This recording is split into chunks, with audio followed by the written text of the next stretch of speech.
Hello everyone, my name is Jeff Hoagland, and this is going to be a how to play video for the new Warhammer TCG card game that released not only in paper but also as a mobile client for Android and iOS very recently. Um, to start with, the core of every Warhammer deck is these champion cards, and the champion cards have a couple pieces of information on them, but the most important of which are their four symbol indicators around the corners, which represent the quests that they are looking to complete while you are playing a game. These different symbols represent different things as indicated below, and you complete these quests by playing the appropriate type of card or completing the appropriate type of action, such as dealing damage or healing or removing an opposing card on this champion.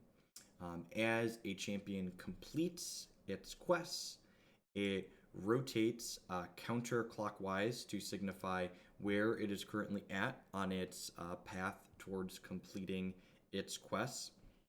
And when a champion rotates fully through all the way back to its starting position as it completes its quests one at a time, it unlocks what is called its blessing card, which is a powerful effect that you put into your deck. So blessings can do a variety of things, but generally they're more powerful than cards that you put in your actual deck because you have to go through this process of questing with your champions to unlock this blessing effect. This is an example of a blessing card that deals 6 points of damage while gaining you back 2 points of health. There are a variety of different champions in the Warhammer game. This champion here, the Liberator Prime, is an example of a warrior champion as indicated by the red outline in his rules text box. And we have here the Iridescent Horror, which is a wizard champion as indicated by the blue outline in its rules text box. You'll note here that the warrior champions have quests such as playing units out, while the wizard champions have quests that involve doing things such as playing out spells. In addition to questing, sometimes these champions have abilities which are referred to as heroic acts. So heroic acts are an ability that you can activate once per turn to do some kind of effect. They range to doing things to as simple as just dealing a point of damage, to other things like advancing the units that you have in play or impacting the board in some different way. The bulk of the gameplay that happens in the Warhammer TCG has to do with the units and spells and abilities that you're deploying onto your champions from the cards in your hand. So this is an example of a unit here. And you can see again, similar to how the champions are designed, there's key information around the four corners of this card. So this card, there's that little turn symbol there that represents, basically that's like a variable that tells you to look at the current corner and then do the thing indicated there. So this unit deals damage every turn equal to the current corner that it is on, and the current corner is always in the upper left. The start of every one of your turns, your units with circles in their corners, they rotate to their next corner. So the first turn when you play this pack of bloodletters, it comes down in the top left corner it deals 1 damage. Then on the following turn, while this is still in play, it would rotate counterclockwise to the second corner and deal 1 point of damage. And then it would rotate again the following turn to deal another 1 point of damage. And then finally, if it makes it all the way through to its fourth and final corner without being removed, it would deal 3 points of damage. This card effectively deals 6 points of damage over the course of 4 turns. When a card rotates past its fourth corner, so it would rotate back to where it started, or if it would rotate to a corner that is blank, the card then is discarded or exhausted. Dealing damage, however, is not the only thing that these cards can do. So your corner values can have lots of different impacts on the game. So Feasting Vargeist here is a great example of a unit that not only does something other than dealing damage, but it actually does multiple different things depending on which corner it is on. So the first 2 corners, so the turn you play it and the turn after you play the Feasting Vargeist, you gain 1 health because it says corners 1 and 2, you gain the current number in the corner health. On the third corner, or 2 turns after you've played this card, you draw cards instead of gaining health, and there's a 2 there, so you'd actually draw 2 cards. So this card, over the course of 3 turns, gains you 2 health, and then draws you 2 cards. Not all units rotate every turn at the start of your turn. There are some units that have what are called clunky corners, and if you'll note the corners here on Meat Shield Grots, they have corners. The numbers in the corners have corners on them. They're not circles like on the pack of bloodletters here.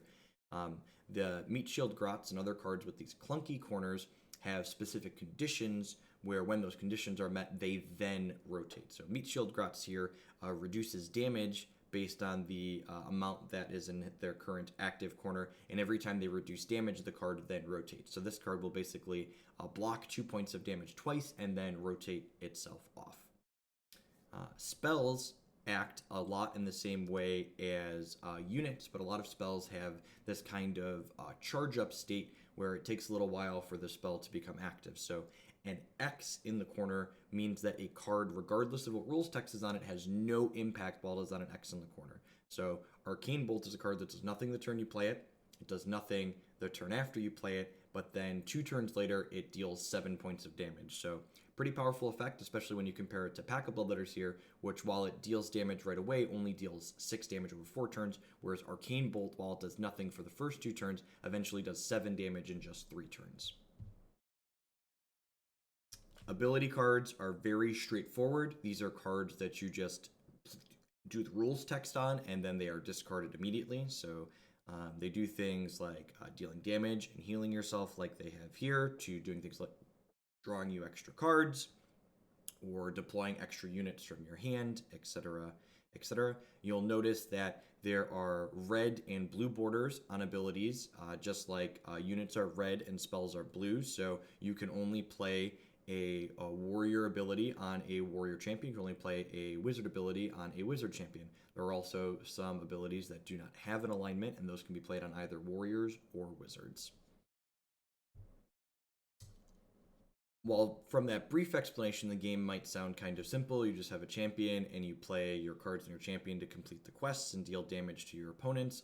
The depth and complexity that comes into the Warhammer game that's really made it capture my interest is the fact that you don't just have one champion per side. So each player in a game of the Warhammer TCG has 4 champions that they get to play out. So at the start of a game, you go back and forth alternating, playing your champions, and there are cards that care about the positioning in which they are played.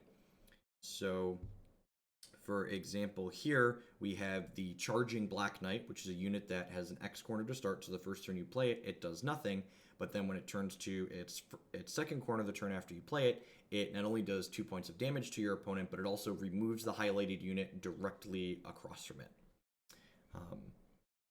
In addition to being able to do things directly across from you, there are some units that have an area of effect. So if we look here at the Achillean Barrier Guard, this is a card that on its first corner, so the turn you play it, it reduces up to 3 damage from the unit not only directly across from it, but also the units on either side of it on the opposing game board. Worth noting that this card only prevents damage while it's on its first corner with that 3, and on your turn after, when it rotates to the 2 damage corner, it's no longer going to prevent damage that following turn. In addition to cards that care about the positioning of your opponent's units, you also have cards that will care about the positioning of your units, as indicated here on the Paladin Protector. The key to knowing whether or not a card is referring to the positioning of your opponent's units or your units is opponent's units are highlighted in red on the grid key at the bottom of it, and allied units are highlighted in green. So this card not only reduces damage from opposing units like the Barrier Guard does, but it also protects allied units on either side of it from being removed. The last thing that I want to talk about for this short how to play video is how the game is actually played. So the resource system in the Warhammer TCG is very unique compared to a lot of games that I play. As opposed to other games where you have a mana system and cards have a casting or a play cost to them, in Warhammer you get exactly 2 actions every single turn, and these actions are a mix of either activating heroic abilities that your champions might have, playing a card from your hand, or drawing a card. And that's one of the things that's really captured my interest in this game is you don't draw a card every turn in the Warhammer game like you do in a lot of other card games. So you have to kind of plan ahead and use your actions to both obtain more things to do by drawing cards with them, as opposed to just getting more stuff to do every single turn. So a turn can either consist of playing one card and drawing one card, playing 2 cards from your hand, or just taking a turn off from doing anything on the board and just drawing 2 new cards. When it comes to deck building, each deck has 4 champions. You can have up to 2 of any individual champion in your deck, unless it has a little U symbol in it, meaning it's unique. And then your actual deck of cards that you play has 30 cards in it, of which no more than 3 copies of a single card can be included. The blessings cards are, you can only have 1 of each of them, and those are positioned under your champions at the start of the game at random, so you know which champions or which blessings are in your deck, but you don't necessarily know which champions they're under. Finally, the last part that the Warhammer TCG does really well, that's something that I really love from an economy standpoint, is that the physical cards translate directly into your digital cards. So if you buy singles in paper, you can scan those exact singles that you own in paper into the digital card game, and you'll have the same cards in paper that you have in digital. If you're someone that's not really interested in playing a paper card game, the digital aspect of the Warhammer card game as well has a crafting and dusting type system where you can buy cards from booster packs and then break down the ones you don't want and then create specifically the ones that you do want as well. If you want to check out the Warhammer card game and if you want to read the full rules, I'm going to link the quick rules for the game, which is just 2 pages to give you a little bit more depth, and then as well as the full comprehensive rules, which are about 30 pages. You probably don't really want to dig into those quite until you've played the game a little bit. You can install the game now on Android and iOS in the Play Store and the Google Play Store, whatever the iOS store is called, and hopefully see you in app. I'm just Jeff Hoagland there, just like everywhere else. Thanks for watching today, folks.